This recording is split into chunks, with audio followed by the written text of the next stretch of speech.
The richest people you have never heard of prefer it that way.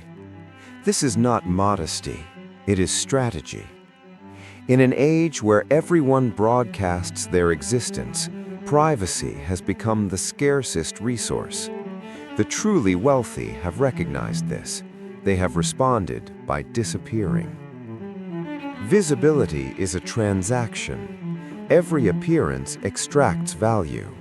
Every photograph creates a data point. Every mention establishes a pattern. The poor cannot afford to hide. They must be visible to work, to transact, to exist in the economy. The middle class mistakes visibility for success. They document their lives compulsively, believing exposure equals achievement. The ultra-wealthy have made the opposite calculation. They understand that attention is not an asset, it is a liability. Every person who knows your name is someone who might want something from you. Every detail revealed is leverage surrendered. Privacy is not what you lose as you become successful. It is what you acquire when you truly arrive. Walk through any billionaire neighborhood. You will see walls, gates, hedges that reveal nothing, properties that exist behind barriers both physical and legal. But the real architecture is subtler. Limited liability companies, trusts within trusts, homes owned by corporations registered in Delaware, controlled by entities in the Cayman Islands, managed by firms in Switzerland, layers of legal structure that make ownership impossible to trace. This is not tax evasion. Often, it is not even tax avoidance. It is something more fundamental, the construction of opacity. When you are truly wealthy, your name appears on nothing. Your face is in no database. Your movements leave no digital trail. You have engineered anonymity through capital. The wealthy do not hide from the law. They hide from everyone else. Fame destroys freedom. This is the lesson every celebrity learns too late. The famous cannot move through space without negotiation. They cannot eat without performance. They cannot exist in public without becoming public property. Their lives become transactional. Every interaction carries the weight of recognition. Every stranger feels entitled to their time, their attention, their emotional labor. The wealthy watched this happen. They learned from it. This is why the truly rich avoid media, why they decline interviews, why their children's faces never appear online, why their homes are photographed only from angles that reveal nothing. They have chosen autonomy over recognition. They have decided that being unknown is worth more than being famous. This is a choice only available to those who do not need public validation to access opportunity. In the digital age, data is extracted continuously. Your location, your purchases, your relationships, your preferences, all of it harvested, analyzed, sold. For most people, this extraction is invisible. They trade privacy for convenience without realizing the exchange has occurred. The wealthy see it clearly, and they pay extraordinary sums to opt out. They use encrypted communications, private networks, devices that leave no trace. They employ security teams whose primary job is not physical protection, but digital invisibility. They understand that every piece of information about you is leverage someone else holds. Every preference documented is a weakness that can be exploited. Every pattern established is a prediction that can be used against you. Privacy is not paranoia, it is information security taken to its logical conclusion. The less anyone knows about you, the less anyone can extract from you. There is a particular freedom in being unknown. You can move through the world unrecognized, unjudged, untracked. You can sit in a restaurant without being photographed.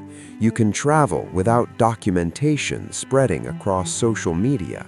You can make decisions without public scrutiny or commentary. This freedom is invisible to those who have never lost it, but to those who have experienced life in the public eye, it is priceless. The wealthy structure their entire existence to preserve this. They maintain multiple residences, so their location cannot be predicted. They vary their routines. They use different names for different purposes. They understand that predictability is vulnerability. Patterns can be exploited. The moment someone knows where you will be, they have power over you. Irrelevance is not failure. It is freedom purchased through strategic insignificance. Modern culture demands disclosure. We are told that transparency is virtue, that privacy is suspicious, that those with nothing to hide have nothing to fear. This is propaganda designed to normalize surveillance. The wealthy reject it entirely. They understand that transparency is asymmetrical.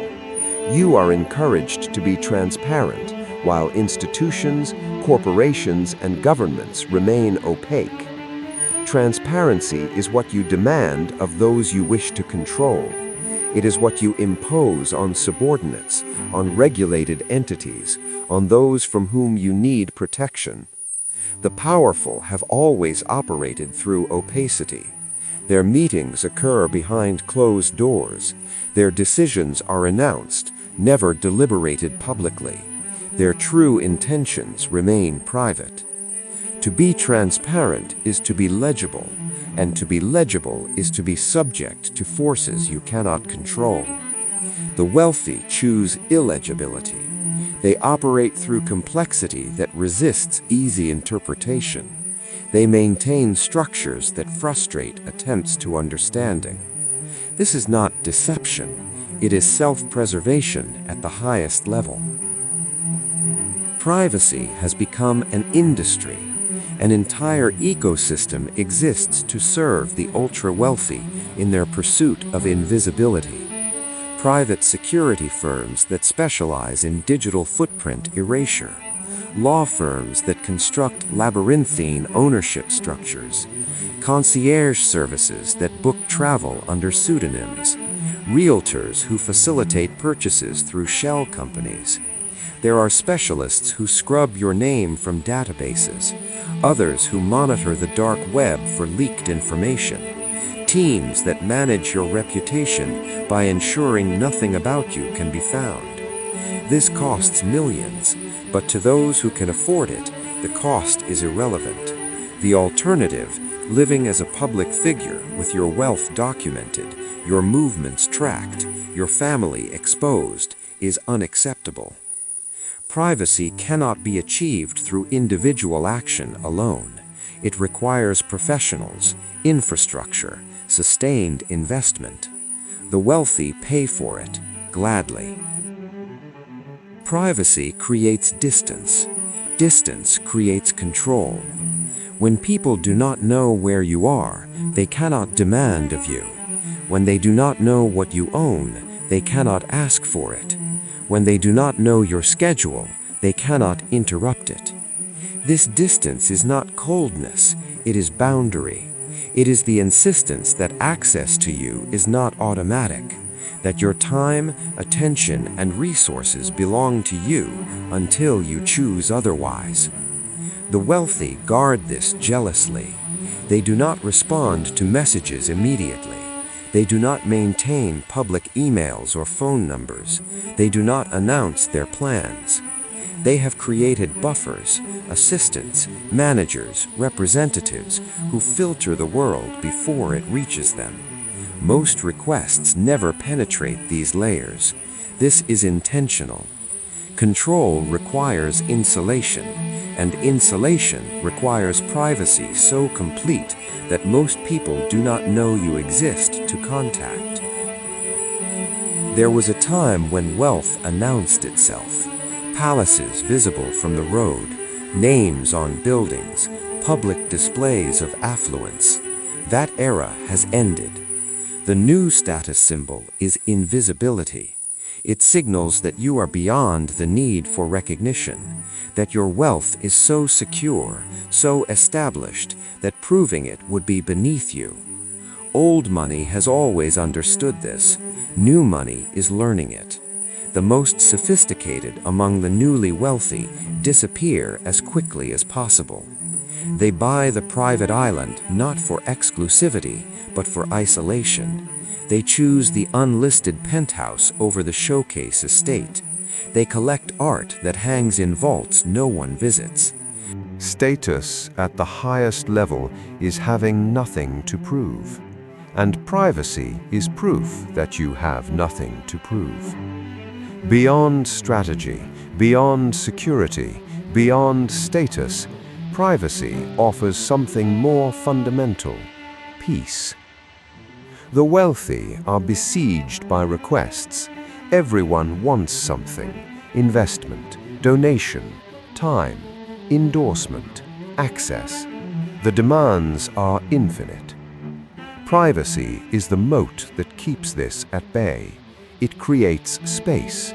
Space to think, space to be, space to exist as a person rather than a resource to be extracted. This psychological sanctuary is perhaps the greatest luxury of all. Money can buy many things, but it cannot buy peace of mind unless it also buys privacy. The home where no one knows you live, the routine that no one can predict, the life that exists beyond scrutiny. These create a kind of freedom that most people never experience. It is the freedom to be yourself without performance, without observation, without judgment. For the ultra-wealthy, this freedom is worth any price. Wealth without privacy is a gilded cage. You have resources, but no autonomy. You have capital, but no control. You have money, but no peace. The truly sophisticated understand this.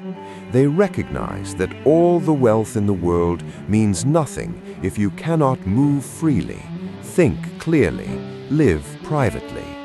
This is why privacy is not a luxury good. It is the ultimate luxury, the foundation on which all other luxuries rest. Without it, you are not wealthy. You are simply rich and exposed, successful and vulnerable, powerful and perpetually performing. With it, you achieve what money is actually for, the freedom to live life on your own terms, known only to those you choose. In the end, the greatest privilege is not being able to buy anything. It is being able to disappear completely.